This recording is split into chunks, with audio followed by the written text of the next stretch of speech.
Lucky Howard ने जो कुछ किया वो सब एक सोची समझी स्कीम के तहत हुआ था। स्कीम ऑलिव हावर्ड की थी और उस पर उसकी बेटी ने अमल किया।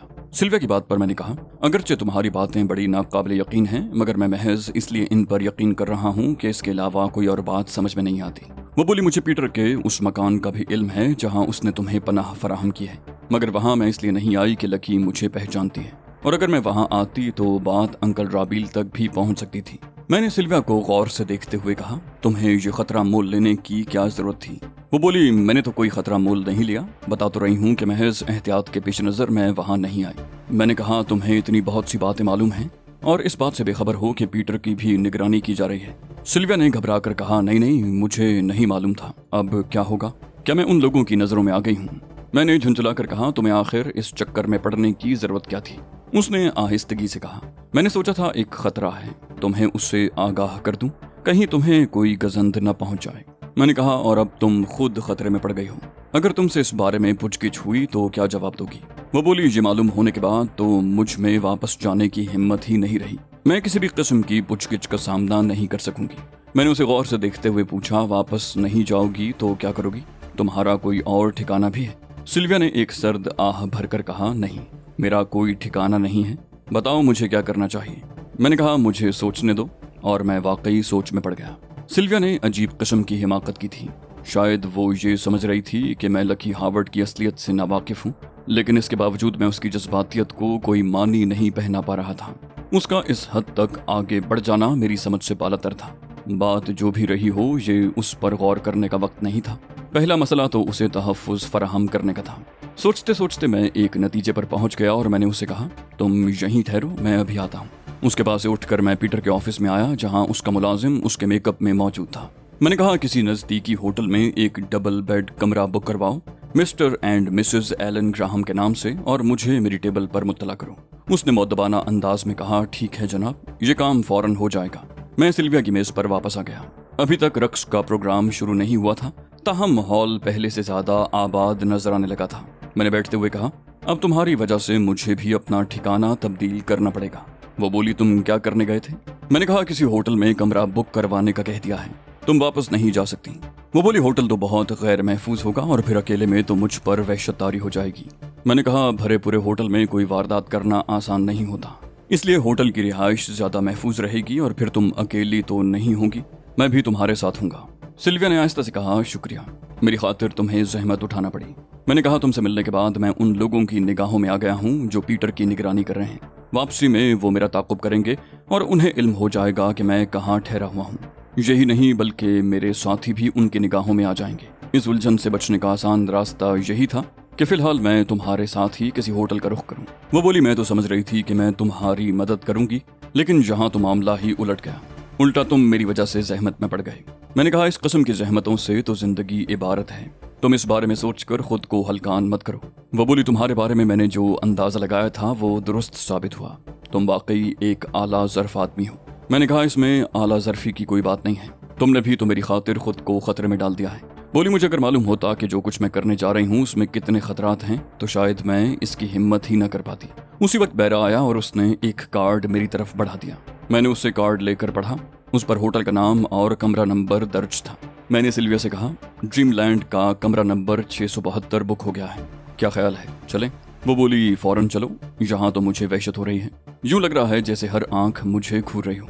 नाइट क्लब से निकलने से कबल मैंने किराए की कार के सिलसिले में पीटर की जगह उसके मेकअप में काम करने वाले मुलाजिम को हिदायत दी, फिर सिल्विया के साथ उसकी कार में बैठ कर रवाना हो गया।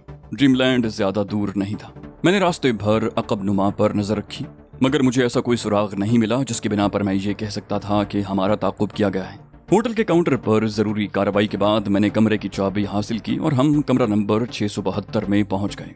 सिल्विया कमरे में पहुंचते ही बेड पर ढेर हो गई और मैं कमरे का दरवाजा अंदर से मुकफ्फल करके सोफे पर बैठ गया। सिल्विया ने वहशत ज़दगी से कहा, खुदा की पनाह, आज पहली बार ये एहसास हुआ कि मैं किस कदर गैर महफूज हूँ। मैंने कहा, इससे कबल भी शायद तुमने इसी किस्म की बातें की थी। बोली, मैं अंकल राबील की तरफ से गैर मुतमईन जरूर थी, मगर इस अंदाज में कभी नहीं सोचा था कि अगर मुझ पर बुरा वक्त आ जाए तो सर छुपाने तक को जगह मैसर नहीं आएगी। मैंने कहा, फिलहाल तो तुम यहाँ रहो, मेरा ख्याल है किसी ने हमारा ताक़ुब नहीं किया और ये एक गैर मामूली बात है। वो बोली, गैर मामूली बात? उसने ऐसे कहा जैसे उसका जहन कहीं और हो। پھر بولی نہیں، یہ اتنی غیر معمولی بات تو نہیں ہے۔ میں نے کہا کیوں نہیں ہے؟ کیا ہاروت رابیل کے آدمی تمہیں وہاں دیکھ کر چونکے نہیں ہوں گے؟ اگر ان کی کارکردگی کا یہی عالم ہے تو اولیو ہارورڈ کا خدا ہی حافظ ہے۔ سلویا نے کہا میں انکل رابیل سے سخت متنفر ہوں، اور اب اولیو ہارورڈ تمہارے گرد جس قسم کے جال بن رہا ہے، اس کے بعد تو ان لوگوں کے لیے میرے دل میں ہمدردی کی ذرہ برابر بھی رمق باقی نہیں رہ گئی۔ خدا جانے انکل رابیل کی گردن پر کتنے بے گناہوں کا خون ہوگا۔ میں نے کہا اولیو ہارورڈ کی حد تک تو میں واقف ہوں، وہ جرائم کی دنیا کا بے تاج بادشاہ ہے۔ سلویا نے کہا میں نے فیصلہ کر لیا ہے کہ اب ان لوگوں کو ختم ہو جانا چاہیے، چاہے اس کے لیے مجھے کتنا ہی بڑا قدم کیوں نہ اٹھانا پڑے۔ میں نے کہا تم ایک ڈاکٹر ہو، تمہارا پیشہ تمہیں امن و سلامتی کا درس دیتا ہے، تم بھلا ان تخریبی سرگرمیوں کے خلاف کیا کردار ادا کر سکو گی؟ وہ بولی مجھے اگر میرے پیشے تک ہی محدود رکھا گیا ہوتا تو شاید میں یہ فیصلہ نہ کرتی، لیکن اب اس کے سوا کوئی چارہ نہیں رہا۔ میں نے پوچھا پیشے تک محدود رکھے جانے سے تمہاری کیا مراد ہے؟ وہ بولی اولیو ہارورڈ کی وجہ سے مجھے فیلڈ میں آنا پڑا، مجھے انکل رابیل پر بھی غصہ ہے، انہوں نے بھی اس کے اس فیصلے کی مخالفت نہیں کی۔ میں نے کہا اولیو ہارورڈ کی وجہ سے کیا ہوا؟ تم تو میری ہمدردی میں اس چکر میں پھنس گئی۔ سلویا نے ایک ٹھنڈی سانس لے کر کہا یہ بات نہیں ہے، جو کچھ بھی میں نے کیا ہے اولیو ہارورڈ کی اسکیم کے تحت کیا ہے۔ میرے منہ سے بے اختیار نکلا یہ کیسے ممکن ہے؟ یعنی وہ تمہیں اپنی اسکیم تباہ کرنے کے لیے استعمال کر رہا ہے؟ سلویا نے کہا یہ بہت گہری سازش ہے علی، اسے شبہ ہو گیا تھا کہ لکی تمہاری نگاہ میں آ گئی ہے، اگر نہیں آئی تو اپنی حرکتوں کی وجہ سے آ جائے گی، اس لیے اس نے لکی کو بچانے کے لیے ایک اور اسکیم تیار کی۔ میں نے طنزیہ لہجے میں کہا یعنی تم سے کہا کہ جا کر مجھے لکی کی اصلیت سے آگاہ کر دو؟ وہ بولی اس وقت لکی تمہاری دسترس سے بہت دور نکل چکی ہوگی، طے یہ ہوا تھا کہ جب تم میرے پاس پہنچو گے تو لکی کو پیٹر کے اس بنگلے سے نکال لیا جائے گا جہاں وہ موجود ہے۔ تمہیں شاید علم نہ ہو کہ اس کے پاس ٹرانسمیٹر موجود ہے۔ جیسے ہی اولیو ہارورڈ کو اطلاع ملی ہوگی کہ تم میرے پاس پہنچ گئے ہو، اس نے لکی کو ٹرانسمیٹر پر وہاں سے نکلنے کی ہدایت کر دی ہوگی۔ میں نے کہا یہ کوئی ضروری تو نہیں تھا کہ میں تمہارے بلانے پر ہی آ جاتا، اگر میں نہ آتا تو کیا ہوتا؟ بولی اگر تم نہ آتے تو مجھ سے فون پر ضرور بات کرتے اور میں تمہیں ملنے پر رضامند کر ہی لیتی۔ میں نے کہا یہ ساری باتیں تم نے مجھے پہلے کیوں نہیں بتائیں اور اب کیوں بتا رہی ہو؟ وہ بولی اگر پہلے بتا دیتی تو مجھے ڈر تھا کہ کہیں تم جلد بازی میں لکی کے خلاف کوئی قدم نہ اٹھا بیٹھو، اگر ایسا ہو جاتا تو میں خطرے میں پڑ جاتی، اس کے علاوہ میری نگرانی بھی ہو رہی تھی، اس لیے میں نے مناسب یہی سمجھا کہ پہلے اولیو ہارورڈ کی اسکیم کو تکمیل تک پہنچنے دیا جائے، اصل صورتحال سے تمہیں بعد میں بھی آگاہ کیا جا سکتا تھا۔ میں نے کہا لکی ہارورڈ کو اس اسکیم کا علم کس طرح ہوا ہوگا؟ وہ بولی اس سے ٹرانسمیٹر پر اس وقت رابطہ کیا گیا ہوگا جب تم میرے پاس کلب پہنچے تھے۔ میں نے کہا میں تو میک اپ میں تھا، کسی نے مجھے کیسے پہچانا ہوگا؟ میں اپنی جگہ کسی اور کو بھی تو بھیج سکتا تھا۔ وہ بولی اولیو ہارورڈ نے مجھ سے کہا تھا کہ تم اگر آئے بھی تو میک اپ میں ہوگے اور کوئی بھی تمہیں نہیں پہچان سکے گا، اس لیے مجھے یہ ذمہ داری بھی سونپی گئی تھی کہ اگر تم خود مجھ سے ملنے آؤ تو میں یہ تصدیق کرنے کے بعد کہ مجھ سے ملنے تم ہی آئے ہو، کوئی اور نہیں آیا، ایک مخصوص اشارہ کر دوں تاکہ اس کے آدمی اپنا کام شروع کر دیں۔ میں نے کہا گویا اولیو ہارورڈ کے آدمی تمہارا تعاقب کرتے ہوئے وہاں پہنچے تھے۔ سلویا نے کہا انکل رابیل کے آدمی جو اب اولیو ہارورڈ کے کہنے کے مطابق کام کر رہے ہیں۔ میں نے کہا میں نے پوچھا تھا وہ عمارت سے ہی تمہارا تعاقب کرتے ہوئے آئے تھے یا پہلے سے وہاں موجود تھے؟ سلویا نے کہا میرا خیال ہے یہ وہی لوگ تھے جو پیٹر کی نگرانی کر رہے تھے، کیونکہ راستے میں نے اپنے عقب میں کسی کو بھی نہیں دیکھا۔ میں نے کہا تو جب میں اپنی اصل آواز میں بولا اور تم نے مجھے شناخت کر دیا تو تم نے ان لوگوں کو اشارہ کر دیا؟ سلویا نے کہا ہاں، یہ کام مجھے سونپا گیا تھا اور مجھے کرنا ہی تھا۔ میں نے کہا تمہارے ذہن میں یہ خیال نہیں آیا کہ اس طرح میری زندگی خطرے میں بھی پڑ سکتی ہے؟ سلویا نے کہا یہ تو میں نے سوچا ہی نہیں تھا۔ اس کی آنکھیں خوفزدہ انداز میں پھیل گئی تھیں، پھر وہ دفتن سنبھل کر بولی لیکن نہیں، اس کا مقصد تو کچھ اور ہی تھا، تم تو پہلے بھی ان کی دسترس میں تھے، اگر تمہاری زندگی لینا ہی ان کا مقصد ہوتا تو وہ تمہیں نکلنے ہی کیوں دیتے؟ میں نے کہا میں بھی یہی سوچ رہا ہوں، اپنی بیٹی کے ساتھ مجھے فرار کروانے سے اولیو ہارورڈ کا کیا مقصد تھا؟ وہ بولی تمہاری سرگرمیوں پر نظر رکھنا، طے یہ ہوا تھا کہ لکی تمہارا اعتماد حاصل کر کے تمہارے ہر اقدام سے اولیو ہارورڈ کو باخبر کرتی رہے گی۔ میں نے کہا اور اب اس مقصد کے لیے لکی کی بجائے تمہارا انتخاب کیا گیا ہے؟ سلویا نے بلا جھجک کہا ہاں، تمہارے بارے میں کوئی بھی اہم اطلاع ان تک پہنچانا میری ذمہ داری ہے۔ میں نے کہا اس کام کے لیے تمہارا ہی انتخاب کیوں کیا گیا؟ کیا اور لوگ نہیں تھے؟ وہ بولی تمہاری تیمارداری کے دوران تم سے جو معمولی شناسائی پیدا ہو گئی تھی، اولیو ہارورڈ نے اسی سے فائدہ اٹھانے کی کوشش کی ہے اور اسی لیے اس کام کے لیے مجھے چنا گیا ہے۔ میں نے کہا اسے یہ اعتماد کیوں تھا کہ تم کامیاب ہو ہی جاؤ گی؟ وہ بولی یہ تو میں نہیں بتا سکتی کہ اسے اعتماد تھا یا نہیں، لیکن اس نے میرے ذریعے جو اطلاع تمہیں فراہم کی ہے उसके बाद तुम्हारे पास मुझ पर एतबार कर लेने के सिवा कोई चारा न रह जाता। मैंने इस बात में सर हिलाया, कहा ठीक है, लेकिन क्या मैं तुमसे ये सवाल न करता कि तुम ये इत्तला मुझे क्यों फराहम कर रही हो? वो बोली, ये मामला ऑलिव हार्वर्ड ने मुझ पर ही छोड़ दिया था। उसने मुझसे पूछा था कि क्या मैं अपनी मजलूमियत की कोई ऐसी दास्तान घड़कर तुम्हें सुना सकती हूँ जो तुम्हें मुतमईन कर दे, और मैंने इस बात का जवाब असबात में दिया था, इसलिए कि तुम्हें कोई दास्तान सुनाने की मुझे कोई ज़रूरत थी ही नहीं। मैं तो तुम्हें पहले ही बता चुकी थी कि मैं उन लोगों से बरगश्ता हूँ।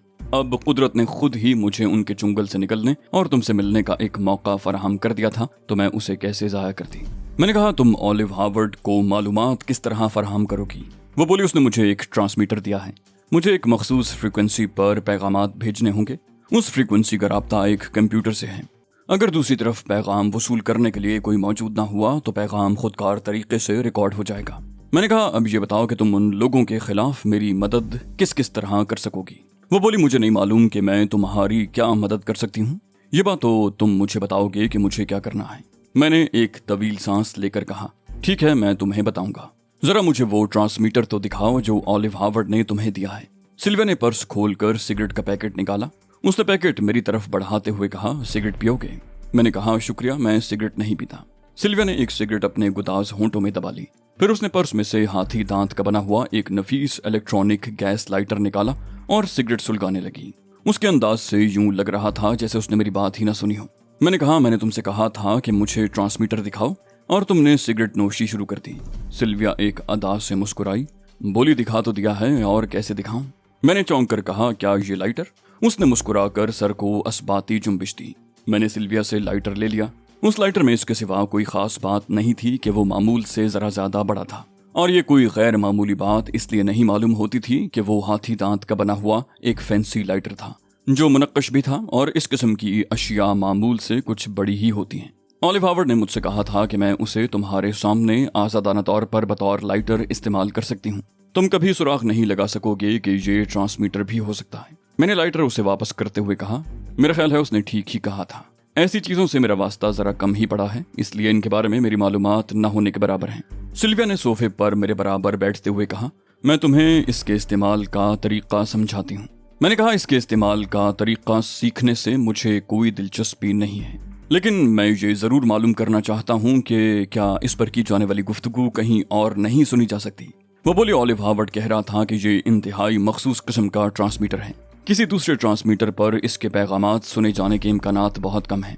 मैंने कहा, मुझे भी यही तवक्को थी, और अब तुम उसे वो मालूमात फराहम करोगी जो मैं तुम्हें बताऊंगा। सिल्विया खुश होकर बोली, मैं हर तरह तुमसे ताउन करने को तैयार हूँ। मुझे बताओ क्या पैगाम भेजना है। मैंने कहा, अभी नहीं, अभी तो बहुत सी बातें तय होना बाकी रह गई हैं। अगर ट्रांसमीटर पर दूसरी तरफ खुद ऑलिव हार्वर्ड हुआ तो वो तुमसे लकी के बारे में जरूर पूछेगा। सिल्विया ने चौंक कर मुझे देखा, बोली, मुझसे क्यों पूछेगा? वो तो अब तक उसके पास जरूर पहुंच गई होगी। मैंने कहा, जरूरी तो नहीं है कि हर सोची हुई बात पूरी हो जाए। मुमकिन है लकी से उनका राब्ता वक्त पर कायम ना हो सका हो। वो बोली, तुम्हारे अंदाज से यूं लग रहा है जैसे तुम्हें यकीन है कि लकी उन तक नहीं पहुंच सकी होगी। मैंने कहा, हाँ, बात कुछ ऐसी ही है। सिल्विया बड़बड़ाई, बोली, मुझे हैरत है। ऑलिव हार्वर्ड का मंसूबा बहुत मुकम्मल था, मुझे तो उसके नाकाम होने का कोई इम्कान नजर नहीं आ रहा था। क्या तुमने पहले से इसका कोई बंदोबस्त कर दिया था? मैं मुस्कुराया, कहा, बहुत ज्यादा चालाक लोग भी बाज़ औक़ात धोखा खा जाते हैं। तुम ऑलिव हार्वर्ड के मुकम्मल मंसूबे से यकीनन ला इल्म रही होगी। उसने लकी की हिफाजत के लिए कुछ और बंदोबस्त भी कर रखा होगा, लेकिन उसने ये इंतहाई कदम उठाकर जिस हिमाकत का इर्तिकाब किया है, मुझे उससे इसकी तवक्को नहीं थी। सिल्विया ने पलकें झपका कर कहा, कौन सा इंतहाई कदम और कौन सी हिमाकत? मैंने कहा, तुम्हें मेरी नजरों में काबिल एतबार बनाने के लिए उसने तुम्हारी जबान से लकी का राज अफशा कर दिया। इससे जाहिर होता है कि उसे अपने मंसूबे की कामयाबी का 100% यकीन था। उसने ये नहीं सोचा कि अगर किसी भी वजह से उसका मंसूबा पाया तकमील तक न पहुंच सका तो लकी उसके हाथ से निकल कर मेरे रहम करम पर आ जाएगी। सिल्विया ने आहिस्ते से कहा, तुम ठीक कह रहे हो, लेकिन ये सब कुछ सोचना उसका काम था, मेरा नहीं, और वो एक माहिर मंसूबा साज शुमार किया जाता है। मैंने मुतनफिराना लहजे में कहा, मंसूबा साज नहीं, साजिशी। मंसूबा तामीरी होता है और साजिश तखरीब की अलामत होती है। उसने जिंदगी में शायद ही कभी कोई मंसूबा बनाया हो। वो बोली, खैर, तुम्हारा मतलब है कि उसकी साजिश नाकाम हो गई है और लकी उस तक नहीं पहुंच सकी। मैंने कहा, इस वक्त तो वो अपने मोहरे भी ठीक से नहीं खेल पा रहा। इस वक्त तुम उसका अहम तरीन मोहरा हो, मगर तुम मेरे लिए काम करोगी। वो बोली, इसमें उसका क्या कसूर है? मैं तो पहले ही अंकल राबील से बदजन थी। ऑलिव हार्वर्ड, जाहिर है दिलों का हाल तो नहीं जान सकता। मैंने कहा, कोई भी नहीं जान सकता, मैं भी नहीं जान सकता। इस एतबार से तो मुझे भी धोखे खाते रहना चाहिए। सिल्विया ने कहा, अगर मैं खुद ही तुम्हें आगाह न कर देती तो तुम मेरे हाथों धोखा खा ही गए थे। मैंने कहा, इस बारे में कुछ कहना इसलिए फजूल है कि इसका फैसला आने वाला वक्त ही कर सकता है। वो बोली, लेकिन लकी हार्वर्ड ने तो तुम्हें पूरी तरह शीशे में उतार लिया था, इसके बारे में क्या कहोगे? मैंने कहा, अगर उसने मुझे उसी तरह शीशे में उतार लिया था जिस तरह तुम बयान कर रही हो, तो ऑलिव हार्वर्ड की उस बौखलाहट को क्या कहोगी जिसके नतीजे में उसने लकी को बचाने की खातिर इंतहाई मखदूश मंसूबा तरतीब दिया। सिल्विया ने पहलू बदला, बोली, वो तो लकी की अपनी हिमाकत थी, अगर वो मोहतात रही होती तो ये नौबत ना आती। मैंने मुस्कुराकर कहा, तुम बहुत ज़हीन लड़की हो, ऑलिव हार्वर्ड की वकालत बड़े अच्छे तरीके से कर रही हो। वो बोली, गलत मत समझो, मैं किसी की वकालत नहीं कर रही, अपनी दानिस्त में मैं एक दुरुस्त बात कर रही हूँ। मैंने कहा, तुम्हारी साफ गोई मुझे बेहद पसंद आई है। किसी किस्म की बदगुमानी करने की बजाय तुम हर बात कह रही हो। लकी हार्वर्ड को मैं बहुत अरसे से जानता हूँ और इससे भी ज्यादा अरसे से उसके बाप से वाकिफ हूँ। मुझे चौंकाने के लिए तो लकी हार्वर्ड का तब्दील शुदा रवैया ही बहुत काफी था। उसके बारे में मैंने अंदाजा कर लिया था कि वो क्या अज़ाइम लेकर मेरे पास आई है, मगर मेरे पास उसके खिलाफ कोई सबूत नहीं था। ताहम मैं उसकी तरफ से मोहतात था। फिर कल रात मैंने उसे रंगे हाथों पकड़ लिया, उस वक्त जब वो अपने बाप से ट्रांसमीटर पर महवे कलाम थी और मेरे बारे में रिपोर्ट पेश कर रही थी। सिल्विया ने बेसब्री से पूछा, फिर क्या हुआ? मैंने कहा, मैं शायद इस हद तक न जाता, मगर उसकी इश्तियाल अंगेज गुफ्तगू मेरे लिए इस हद तक नाकाबिले बर्दाश्त हुई कि मैंने उसे सफर आखिरत पर रवाना कर दिया। सिल्विया ने एक तवील सांस ली, बोली, तो ये बात थी, इसी बिना पर तुम इतने पुरयकीन थे कि लकी अपने बाप तक नहीं पहुंची होगी। मैंने कहा, जिस सफर पर वो रवाना हुई है उसकी एक ही मंजिल होती है और ये वो मंजिल है जो कभी तब्दील नहीं होती। वो बोली, तो अब तुम ही बताओ कि ऑलिव हार्वर्ड लकी के बारे में पूछे तो उसे क्या जवाब दूं? मैंने कहा, बाद में बताऊंगा, पहले तो मुझे ये बताओ कि ऑलिव हार्वर्ड ने तहजीब को क्यों कैद कर रखा है। सिल्विया बुरी तरह चौंक पड़ी, बोली, तुम्हें कैसे मालूम हुआ कि तहजीब उसकी कैद में है? उसके ख्याल में तो ये वो राज है जिसकी तुम्हें हवा तक नहीं लग सकती। मेरे होंठों पर तंजिया मुस्कुराहट नमूदार हुई। मैंने कहा, इसी किस्म की खुश फहमियां तो किसी शख्स को जहन्नम वासिल कर देती हैं। सिल्विया बड़बड़ाई, बोली, मुझे वाकई हैरत है, तुम आखिर कौन कौन सी बातों से वाकिफ हो? मैंने कहा, एक बात से वाकिफ नहीं हूँ और वही इस वक्त मेरे लिए सबसे बड़ी उलझन बनी हुई है। शायद तुम इस सिलसिले में मेरी कुछ मदद कर सको। वो बोली, जिस बात से तुम वाकिफ नहीं हो शायद वो मेरे इल्म में भी नहीं होगी। बहरहाल तुम पूछो, मुझे मालूम हुआ तो जरूर बताऊंगी। मैंने कहा, ऑलिव हार्वर्ड मेरा जानी दुश्मन है, आखिर उसने मुझे जिंदा क्यों निकल जाने दिया? हालांकि वो चाहता तो बआसानी मुझे मार सकता था, मैं पूरी तरह उसके रहमो करम पर था। वो बोली, ओह, मैं तो समझी थी कि कोई बड़ी बात होगी, तुम तो बहुत छोटी सी बात के लिए तशवीश में मुब्तला हो गए। मैंने कहा, हो सकता है तुम्हारी नजर में ये कोई मामूली सी बात हो, मगर मेरे लिए बहुत अहम है। वो बोली, वो तुम्हारा दुश्मन है, तुम्हें ज़िक पहुंचाना चाहता है, तुम्हारे मंसूबे मालूम करके उन्हें नाकाम बनाएगा, इसीलिए पहले उसने अपनी बेटी को और अब मुझे तुम्हारे साथ लगाया है।